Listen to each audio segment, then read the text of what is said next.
Welcome to today's episode of The Irresistible Factor. I'm really, really happy today because I have someone who I haven't had in a while. I haven't had an investor on in a while, or someone who's on that side of the business. So I would like to welcome David Spungen to the podcast. He's a partner and wealth advisor at Corient, and he has been in this business for a very long time and has really good things to say for founders and also for people who are just thinking about whether or not this is the right path for them. So welcome to the podcast, David. I'm really excited to have you on. Thanks, Christy. I'm really excited to be here. Yeah, so why don't you start by just giving us a little bit of background? I mean, you've had an interesting path to get here, and I'd love to hear a little bit about that, and then we can start to get into what your experience has been. Sure. So I'm an advisor, a financial advisor. I've been doing it for 35 years. I had my own firm for 20 years, and then have rolled that into a succession of larger firms. Now Corient, which is 150 billion in assets, 32 offices around the country. Great group of people have all come together, sort of with a common mission and a common culture, and finding great ways to collaborate and work together, which has been really fun and gratifying. But that's kind of boring. So what I have been doing and really focusing on the last 10 years is working with founders of businesses in the food and beverage space. And that is a result of my first career, which was as I was going to say as a chef, but I didn't start out that way. I started out as a cook and a lowly prep cook, deveining shrimp and, chopping potatoes and all that kind of stuff. But basically cooked my way through high school and college. And I had the good fortune during my last 2 years of college. I grew up in Philadelphia. I went to Penn. And my last 2 years at Penn, through a friend who was working there, I got a job working at a restaurant of blessed memory called La Terrasse, which if anybody who listens to this knows La Terrasse, let me know. But that I'll know you're over a certain age because it's been gone for a long time. But it was quite the institution. It was the place that when your parents came to visit you, you had them take you because it was the best restaurant in West Philadelphia. And the bar was a very popular gathering spot for students, despite the fact that most students weren't 21 yet. We managed to slip through. So lots of good memories and some blurry ones from hanging out at the bar at LT's, as it was known.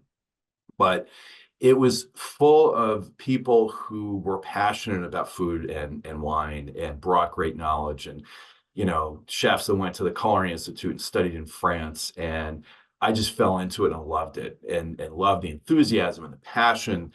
And I never I can't draw a straight line. I have no artistic ability at all. My sister, who's 2 years older than me, has been a chef, pastry chef at Coco Pazzo back in the day. She was Martha Stewart's food editor. She went to art school. She was the artsy one. I was like the kid in the family that got good grades and focused on school.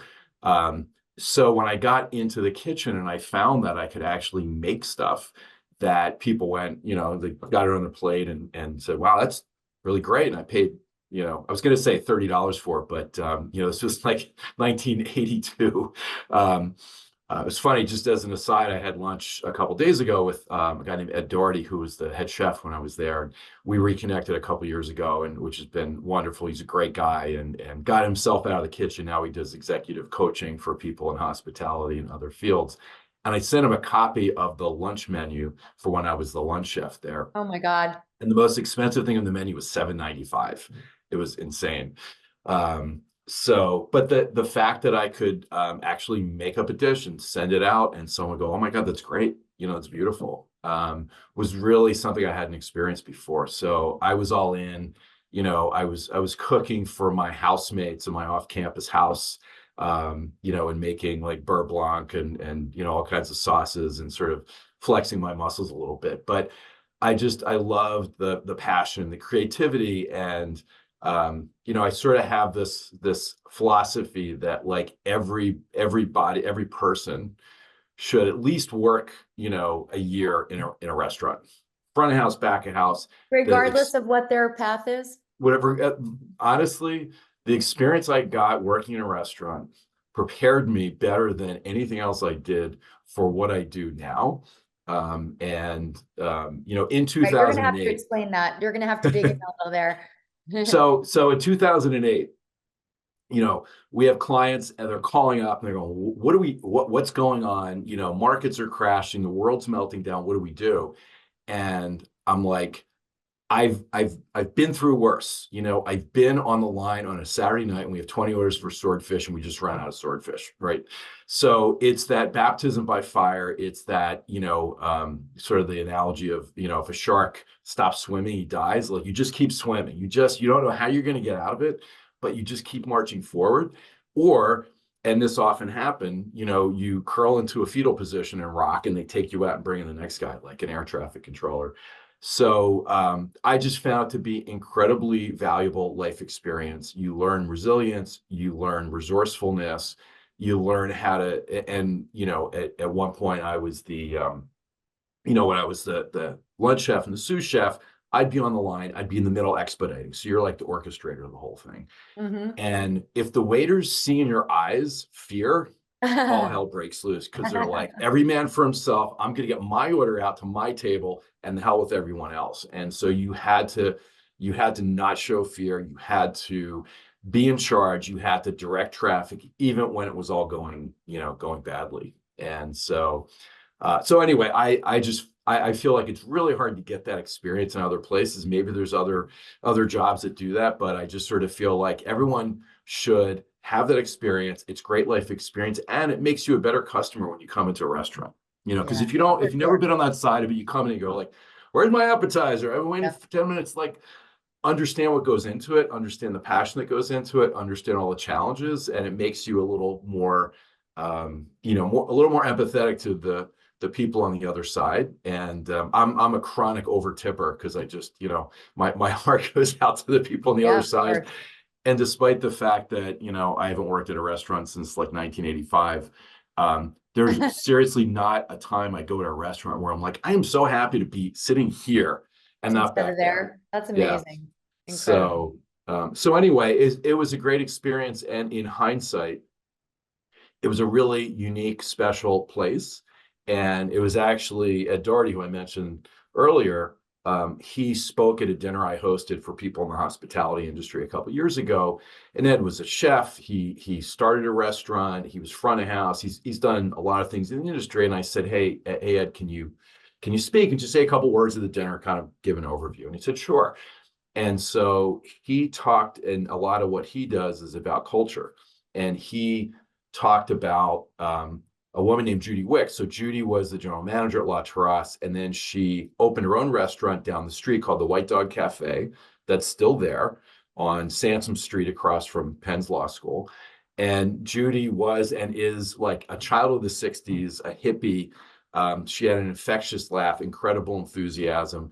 And, you know, it didn't strike me until Ed said this, that she was the glue, she was the culture that made it what it was. And so, you know, I worked a La Terrace. When I graduated college, much to my parents' chagrin, they said, come work full time. I said, okay.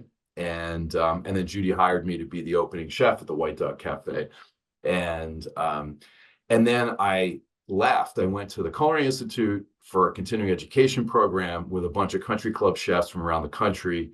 Not a lot to do in Hyde Park in February after 2 o'clock when we finished cooking. And so it was basically cooking, eating, and drinking for 6 weeks. I gained 25 pounds. And I came back ready to strike out on my own. And, you know, within a year, I was out of the business. And I Wow. never really understood it until Ed, you know, made that comment. I'm like, oh, that's what it was. That's why I loved being there. And once I got out of that little enclave and Judy's sort of glow, you know, it wasn't as much fun anymore. And I realized that it was a really hard life, nights and weekends, you know, not much of a social life, probably not a healthy lifestyle, not going to make much money.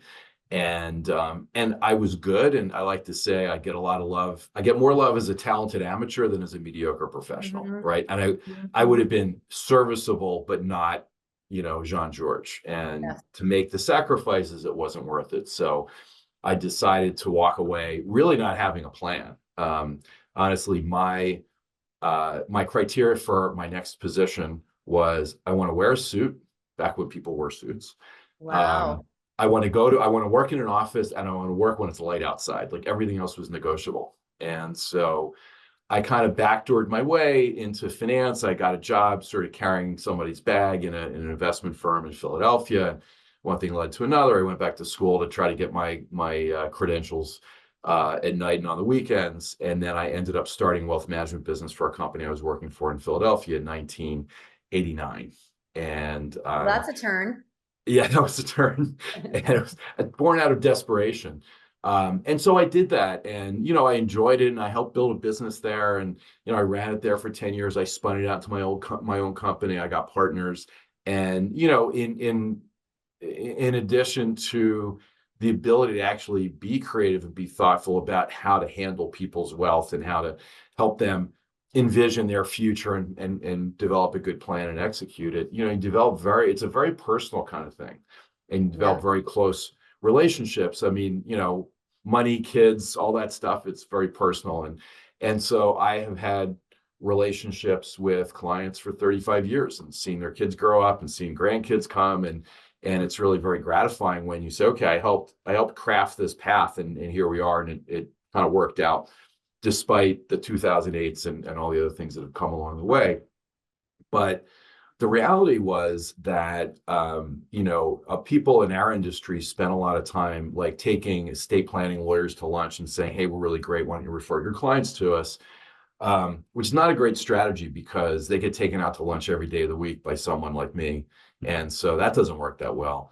But the other thing is, if they actually make that introduction, the person they're introducing us to doesn't really need our help that much. They've already created wealth. They've already put together their plans. They may have an advisor, and I could say why I'm a little bit better, but they're fine. They're squared away. And what struck me, and it was sort of when, and I know it's sort of funny now, given what's happened there, when Sir Kensington got sold and Tate's Cookies got sold, and I sort of knew some people that were tangentially involved there.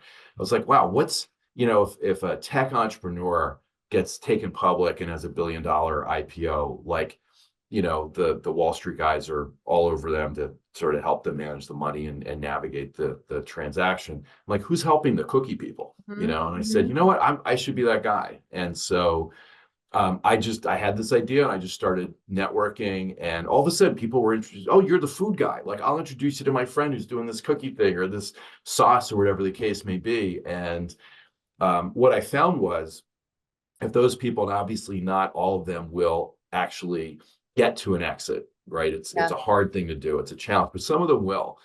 And if they do, I kind of, I try to help them along the way, try to be a good connector and a good facilitator, whether it's they need a corporate attorney, or they need an accountant or a bookkeeper or an Amazon, expert, or whatever the case may be. As it's a very tight-knit community. So, Very. Yep. I can bring that community to those people and say, here's someone that is good at what you need and is known in the community, has a good reputation. But when it gets to the point where it's like, okay, this thing has gotten to exit velocity and there's going to be a transaction, I kind of tap them on the shoulder and go like, hey, are you ready for this? Do you have any idea what this is going to be like? And the answer is no. And I'm like, well, let me help you do that. Let me help you lay out a plan, put together your team. So, tax, trust and estates, insurance, investment, the whole thing. And,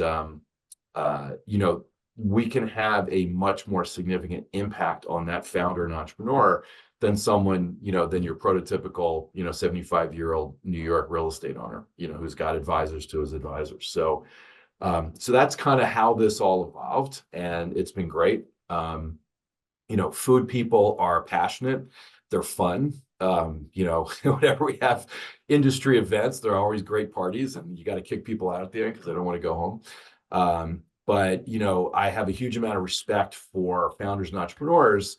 Nobody wakes up and says, I'm going to start a food business because it's the easiest way to get wealthy, right? They do it because or they say, maybe they did for a few minutes while it seemed easy, but certainly they're not doing that today. right. And they're doing it because they're like, I have this thing, or I had this experience, or my grandmother used to make this, Yeah. oat milk and you know, there's always, it's like always like, give me the story, because there's always a story behind it. And I love that passion. I love the enthusiasm. And you know, it's a hard road. And if I can help them get there, you know, I'm happy to do that. Was there ever a time when you thought about starting a food business? Um, no, there wasn't. Okay.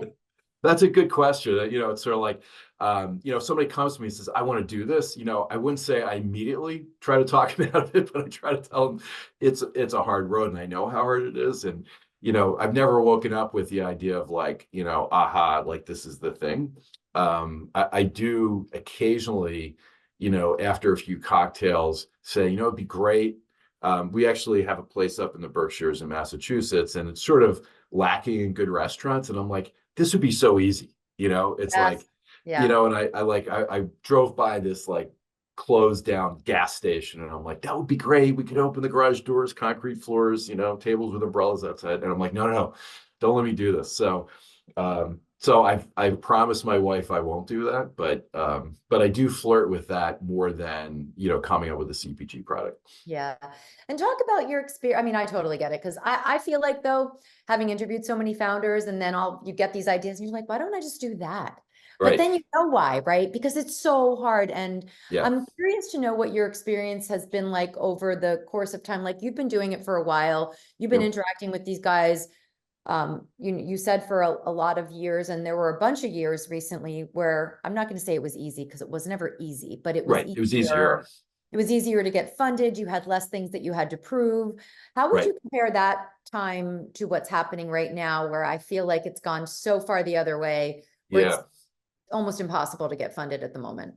Um, yeah, I mean, it's look, the world goes through cycles, Yes. and a lot of founders who were in the first part of the cycle didn't understand that, and Right. unfortunately, they're learning that lesson now. So you know, on the one hand, it's heartbreaking to see people's dreams, you know, get crushed. But you know, a lot of them are young, and you know, I think one of the things that's not talked a lot about entrepreneurship is that one of the superpowers of an entrepreneur is the ability to get hit in the face with a shovel and get up and go like, I'm okay, I got this. You know, whereas most people That's would say, amazing. ouch, that hurt, like I'm going to go get a job. That's amazing. um I want to pause for a second because I'm telling you right now, I already know that's going to be your opening quote because that's what happens to every single person. And I think you have to be able to bounce back from that. And it hurts, right? It yes, hurts. right. And Yes. some people have the resilience and the Yeah. absolute dogged belief that it's going to work. Yeah. And you know, just I'll give a shout out. One of my favorite founders and entrepreneurs is Brian Goldberg, who is the founder of Mr. Bing, who makes chili crisp. And I actually did an interview with Brian about failure because, you know, he was a banker. He worked in Shanghai. He used to go to lunch at a bicycle cart where they made bings, which is like a Chinese burrito, you know, so you have like a crepe that they make and you put all the stuff inside, and you fold it up. And he's like, I'm going to bring you to New York. And so he did. And he opened a pop-up and a kiosk, and he was in urban space. And I think he was up to like 5 locations at one point going into the pandemic. Pandemic happened, and he just got crushed. And you know, operating restaurants in New York is not easy, and it wasn't like it was all great, but you know, he was learning along the way, and then the pandemic happened. And I'm on the phone with him. He's like, I don't think I can make payroll. I don't know what to do. And Brian, you know, company went into bankruptcy. He filed personal bankruptcy, cut up his credit cards, and like it is on fire. And he said, but people really like the chili crisp because he used it as a condiment, and he figured out how to like restructure the company as a CPG company, and he's doing great. And he's not there yet, but he's definitely gotten to a point where, you know, it looks like he'll be successful. There's a couple competitors, excuse me, in the space, but he's made a ton of progress in the food service and like colleges and things like that.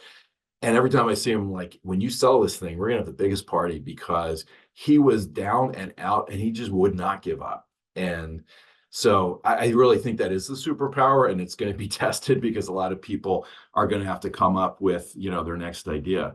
So I think it is heartbreaking, but I also think it's healthy in a way.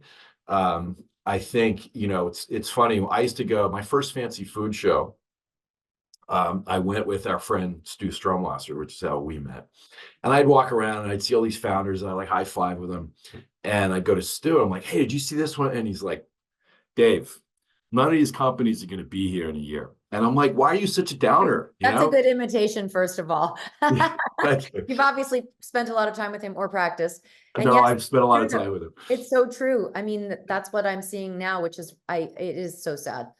And so I like the last, I went to Expo East last year. I didn't even get a ticket to walk the floor because I couldn't take it, because you walk around and it's sort of like, does this product need to exist? Like, have you done your market research, or do you just go, hey, I got an idea, flavored seltzer. I'm like, you kind of missed that one, and so I think there's some level of rationality coming into the industry now of like, if you're going to create a product that the world needs, and where there's not a gazillion of them, and it's sort of a crapshoot as to who's going to win.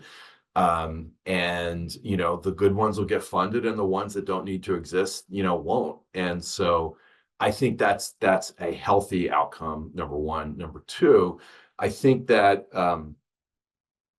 where the capital comes from, and I've had this conversation with founders even before this cycle, which is, when you go out and you get a deck and you start raising capital from venture investors, you're at a fork in the road, and you're choosing a path to go down, except you may not realize you've made that decision until after the fact, which is, you raise money. They say, grow, grow, grow, grow. Don't worry about profitability. You get to a certain point, and what's happened recently is they're like, no, you got to get the profitability. We're not going to give you the next check. Yeah. And then you're like, you screwed me. It's like, well, that's life in the big city. So I mean, the reality is, these businesses are not SaaS businesses. They're Yeah. hard to scale. They take Yes. time. And so the idea that you're going to take this thing and make it $100 million company in 3 to 5 years, it happens. But when it's happened, it's really been the outlier. I mean, you have to come up with the product. The product has to be good. It has to taste good. And I'm always surprised how many products you taste and go like, no one's going to buy this twice. Even if it's vegan, plant-based, whatever, Yep. it's got to taste good. And there has to be a viable economic model. You have to manufacture it, or have it manufactured for you. You got to put it in a package. You got to get it on a truck. You got to get it on a shelf. Like, those are hard things to do fast. And when you try to do them fast, sometimes the wheels come off. Yeah. And so and even if you get there, you can get there and go like, I only own 5% of the company. I still have to work. And so it'll be interesting to see whether a lot of the capital that came into this space, because it didn't used to be like that. There wasn't a lot of venture, investment in the space. Whether that money goes away, and there has to be other sources of capital that are more aligned with the time frame and the capital requirements of the businesses. Can you talk a little bit more about that? Because I think that's a really interesting topic, right? So venture capital, usually it's like there's a very short window, I mean, a relatively short window of time, right? They want in and out, Right. want their investment to pay off quickly. So Right. what are the alternatives to VC money if you're thinking about raising? And then I want to go back to what's a good idea for a product and how do you vet it? But let's talk about the money part first. Yeah, I mean, I know some founders and some companies that have just been really, really capital efficient. And so, they've used, and obviously, there's pros and cons to everything, but they've used debt capital, they've used, purchase order financing, they've used equipment financing, and they've just gone at a slower pace and, self-funded to a certain degree. I think there's also, the proverbial family office high net worth investors, which is easy to say, hard to find, because there's no like directory of like rich people who want to write checks for, high risk businesses. I think I've had conversations with founders about, other investors that are more private equity than venture capital, that sort of buy into the long-term viability of the business. That would make more sense than someone that's just like, grow, grow, grow. Don't worry about profitability. Let's get it to scale and exit to a strategic. So I think there may be some pockets of capital that show up that haven't been in their past. I've had a number of conversations with people in the industry who are basically saying, you know what, we see a lot of businesses that have good products, but don't have a business, or don't have a business that's sustainable. So let's go And we have knowledge, these are people that are in the industry, have knowledge of whether it's manufacturing, marketing, sales, whatever the case may be, to say, let's go find some of these companies that really don't have a path and give them a path. And, bring together some critical mass, and maybe we can provide kind of common finance and common HR and common marketing and all those kind of things. And so I haven't seen any of those come to fruition. These are conversations that are, in process today. So I think there may be pockets of more patient capital that really understand, these businesses and what it takes to scale and what the time frame is.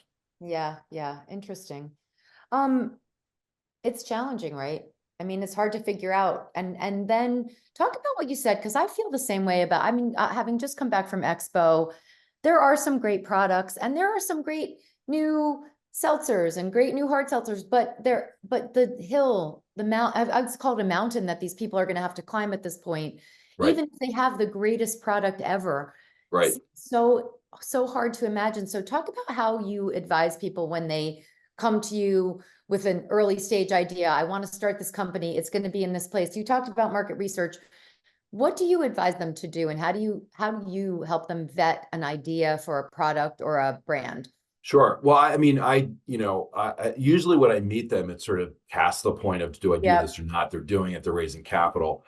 And so a lot of times it's sort of who I'll introduce them to say, hey, try to figure this out. But I sort of give people the example when I was at, I think it was Expo last year, it was Fancy Food because I didn't actually walk the floor at Expo. So walking the floor and I walk around and I'm just getting like frustrated, and because right? Because yeah. And there's like too many products in certain categories and there's trends and everyone's trying to jump on the trend. And, I'm walking by this poor guy's booth where he probably spent his last $20,000 on and like nobody's there. It's like crickets. And then I got to the booth for Vista Hermosa, so it's the Tacoma people. They make tortillas and tortilla chips, and they're rocking and rolling, and they're like, making quesadillas. And I hadn't met those people before. I walked up and started talking to them, like, and they've got good investors behind them. There's kind of a good story there, but I'm like, it's a freaking tortilla. This was not food science. This was just, and I started buying their tortillas, not knowing, because they branded it as Vista Hermosa, not Tacoma. And I started buying in my local store in Brooklyn. I'm like, these are the best tortillas I've ever had.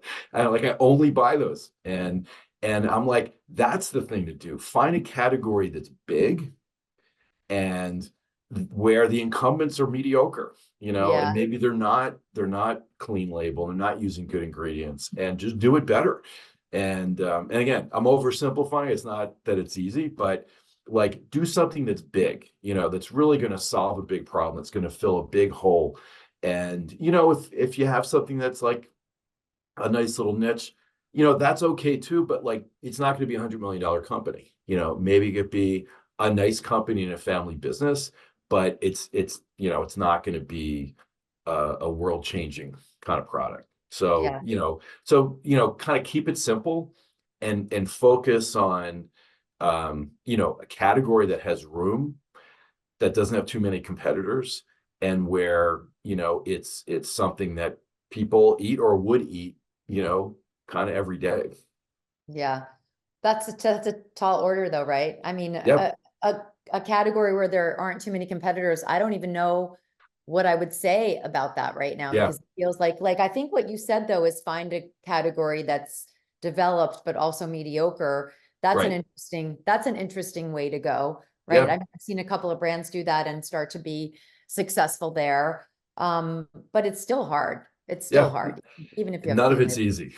None of it's easy. I don't recommend it to anybody as like the easiest path. It's hard, and it requires capital, and there's a lot of ways that you can fail, right? You can have the best product in the world, but if you don't execute properly, and I do talk to founders all the time about, I'm involved with Naturally New York. There's Naturally chapters all over the country, and I'm like, just come to these events, because there you're going to be in a room. Not only are you going to be in a room with the top service providers, right? Who, obviously they're looking for clients, but they're also looking to sort of pay it forward, give back, and help these brands survive and prosper. But being a founder, being an entrepreneur can be a very lonely place to be.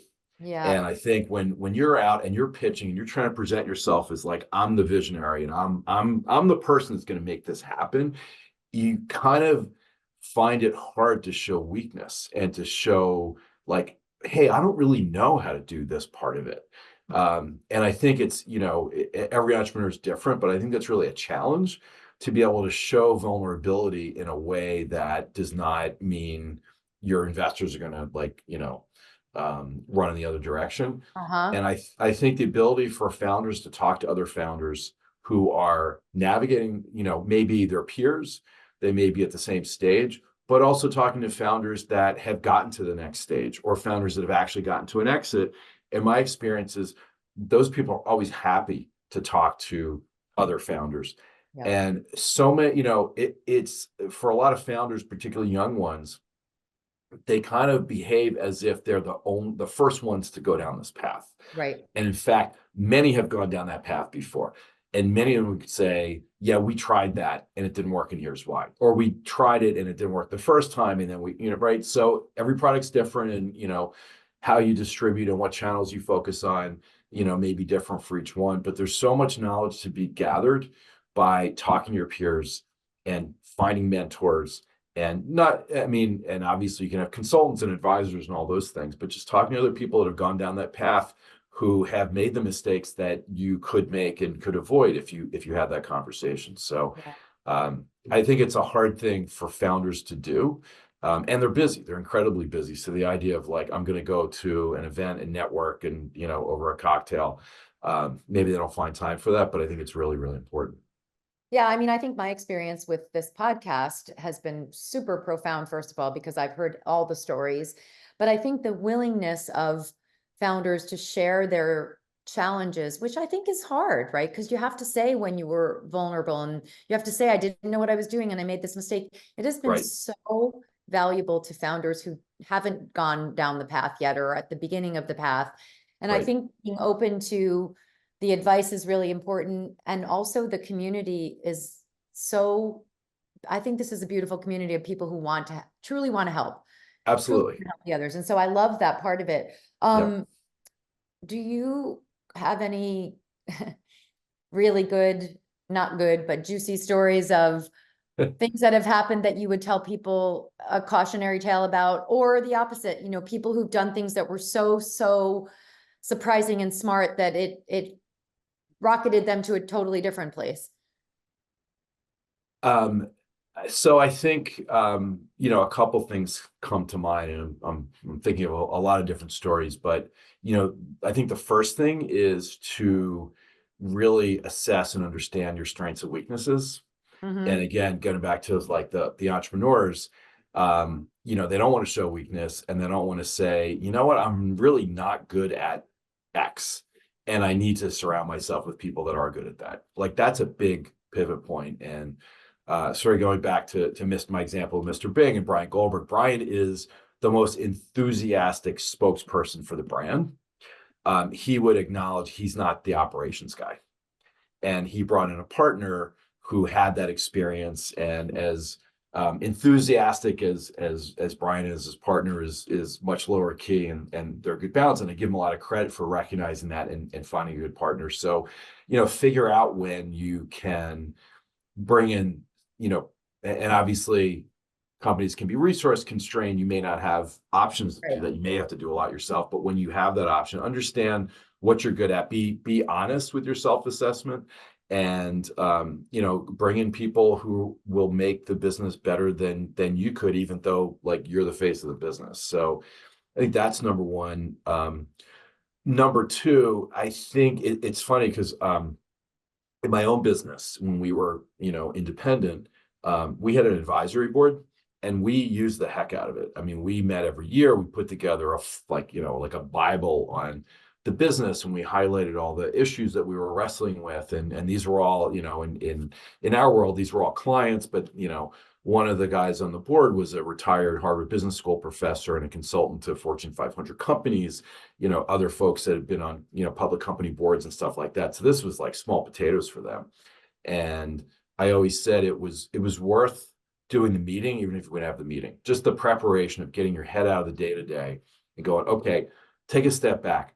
Where are we? Where are we relative to where we wanted to be? What's, what can we do better? And really focus on kind of the big meaty issues. And I've been on 4 or 5 formal advisory boards. I've literally been to one meeting. Wow. And so, because people are busy and they put your face in the deck and it looks good and it sort of gives credibility. It's like, okay, well, you're surrounded by good people. That's important. And that's fine. But like, I would say to founders, like, whether it's a formal board or an informal, a board that has fiduciary duties or one that's just an advisory board, surround yourself with good people. And yes, you can use those people informally, but like do a twice a year, once a year, quarterly, whatever the case may be, like actually do a meeting, because these are people who, if you've brought in the right people, have knowledge, have experience. But if you don't ask them, they're not necessarily going to be able to give you that advice. And again, you're vulnerable. You're sitting in a room of people going like, how are we doing? And let's look at the metrics and let's see where we are and let's see if we have to pivot and reposition. And I'm always surprised how few companies actually have an active advisory board. I mean, I found it to be in my own business, like one of the most valuable things we ever did. And so I always encourage founders to like, actually don't just put the pictures in the deck, like actually, have a meeting. That's so interesting to hear, because I think that that's a thing that happens to a lot of people. Like, you set up these boards and you think you're going to use them and then you don't have time and you don't. But I agree with you. The things that come out of those meetings, even if it's once a year, the learnings that you get and the advice, if you're open to it, Right. can turn your business around. Absolutely. Yeah, because you're not alone, actually. There have been people, I mean, what you said is true. Everyone feels like they're alone because they're scared and they don't want to tell their teams and they don't want to be honest because they don't want to seem weak. But in the meantime, there are all these people that have already done the things, made the mistakes, and and if you don't take advantage of that, I think you're really doing yourself a disservice as a founder. Yeah, absolutely. Yeah, interesting.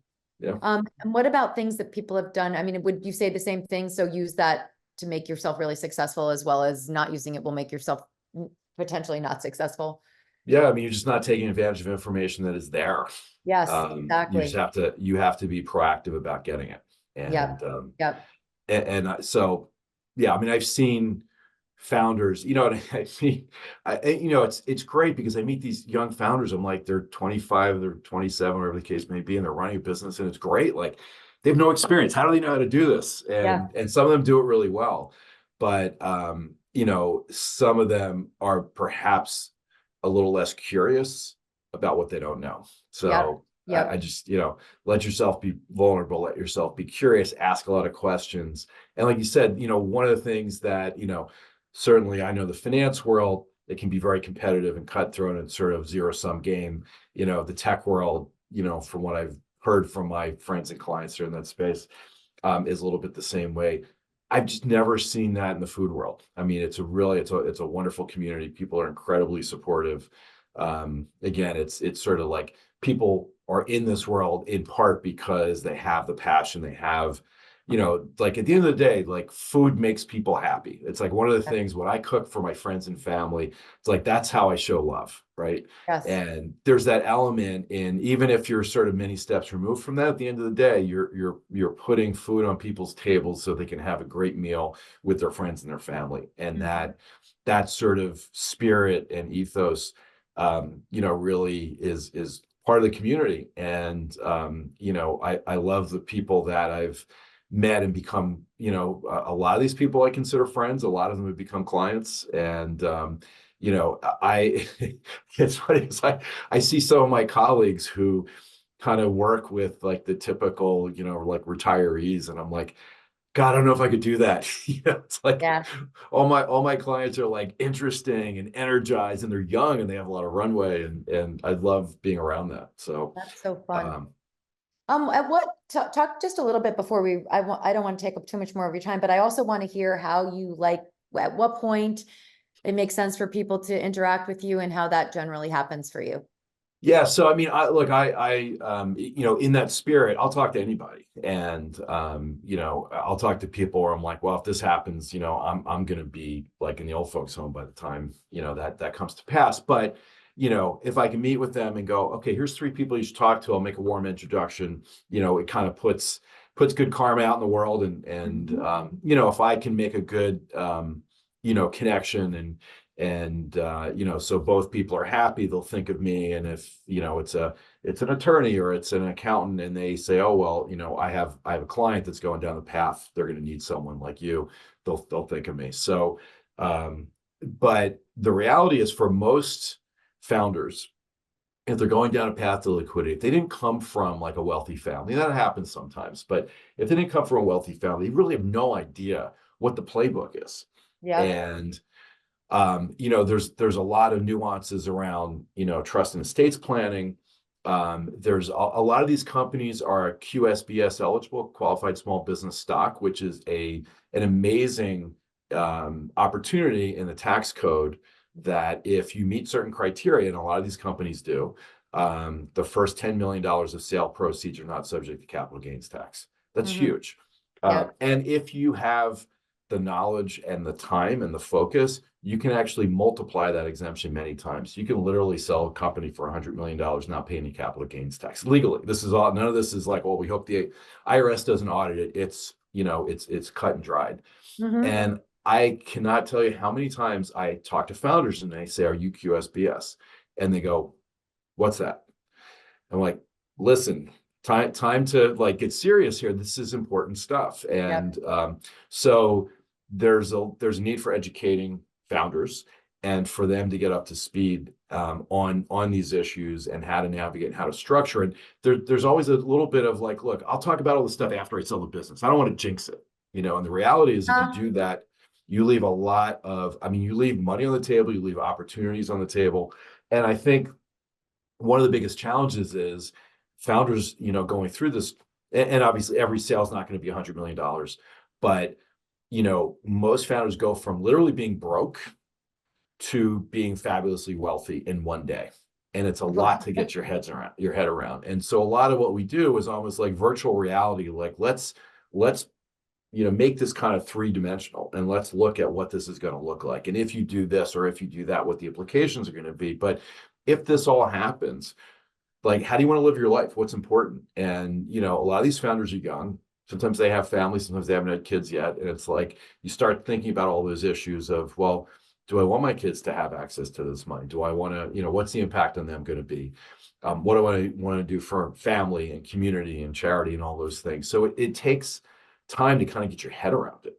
And so I would say, for a lot of them, if I can engage with someone and develop a relationship where they're comfortable that working with me and my team, that Corient is a good firm with great resources, which we obviously think it is.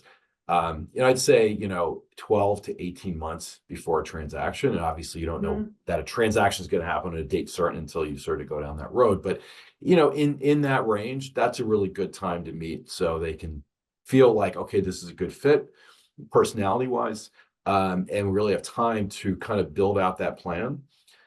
Bring in, because typically they don't have the estate lawyer, they don't have an accountant, they don't have an insurance person, so we can populate those seats, come up with a playbook, and make sure like everybody knows what their job is. And so when that transaction closes and the wire goes to the account, like, we know exactly, and the founder knows exactly what's going to happen. And that takes a lot of stress out of it for them, because I've certainly talked to people who don't get ready for it, and then all of a sudden they're like, oh no, what do I do now? So Awesome. So that, like I said, we're happy to talk to folks anytime along the way, but that's kind of an ideal time. If somebody comes to us and it's 6 months away, we can get it done, because we've done this with so many founders that we kind of know the playbook, and we can fast track it. Like, we can actually get it done if they can get their head around it, but it's hard in such a short period of time in the fog of war when you're trying to get a transaction done. It's so stressful. Absolutely. You never know what's going to happen, what's going to make it successful or not successful. I think that's really useful. 2 seconds on Naturally, your relationship with Naturally. You're involved in the New York part of that, right? Yeah. Just give a little tiny bit of background on that and how people might get Um, involved with that. yeah, so I got invited to a lunch in, I guess it was like 2019, like fall of 2019. And Chris Fenster from Propeller, who's been involved with Naturally in other areas, and a bunch of other people invited a group to come together and go, this is what we've done with Naturally Bay Area and Naturally Boulder, and you should do it in New York. It's New York, you got to do it here. And so everyone came together and sort of said, okay, that's great. They kind of gave us the blueprint for it. COVID happened and it sort of got shelved. And then I guess it was fall of 21, a great group of leaders in the community, Gigi Lee Chang and Eric Schnell, Ryan Lewendon, Sean Connor, I may be forgetting one or two, just like willed it into existence and sort of said to everybody in the community, like, hey, do you want to be part of this? Do you want to be a partner? I was happy to sort of step into that. And so it was the kind of thing where it was like, hey, the plane is taken off, but like we haven't finished building the fuselage yet. And so it really has been a great act of will and intention, and it's really created a space for for founders, for service providers, for investors to really come together. There's been great content, but it's really I've a lot of what I've done over the last 10 years to sort of build what I was trying to build here has been just like networking, doing events, getting people together, getting people out of their foxholes and saying, oh, you should know this person. Go talk to them. And in the CPG space, it was pretty fragmented. There were little pockets of that, but there wasn't kind of one place where everyone can come together. And Naturally's really created that. And I think it's, it'll be interesting. I don't know if we'll be able to do this, but we've talked about the ideas like, can we quantify the impact that Naturally can have on a founder and a brand, by That's an virtue of awesome being question. part, Awesome right? question. Yep. Like our company's likely to be 10% more successful because they've been part of Naturally. So when I Very good talk to question. founders, I'm like, Yeah. just join, become a member. Yeah. You'll drink more in free booze, than the membership is going to cost your first event. But just like come and talk to people, meet people, and it's just like all the community's in one place, and that's really helpful. So I'm proud of what it's become, and everyone's efforts in making it happen. Yeah. And I think it'll continue to grow, and it's New York, so we were like, yeah, we're going to be the biggest and the best, not to be competitive, but I think we're the second largest chapter in terms of membership and budget, so soon to be the biggest. But it really filled a void, I think, in the community. Absolutely. It's 100%. really helpful. So I love being part of it. Thank you. Well, thank you so much for your time and this interview. There's Absolutely. so much good stuff in here for people. I'm really happy that we made it happen. And Likewise. I can't wait to get it up and launched.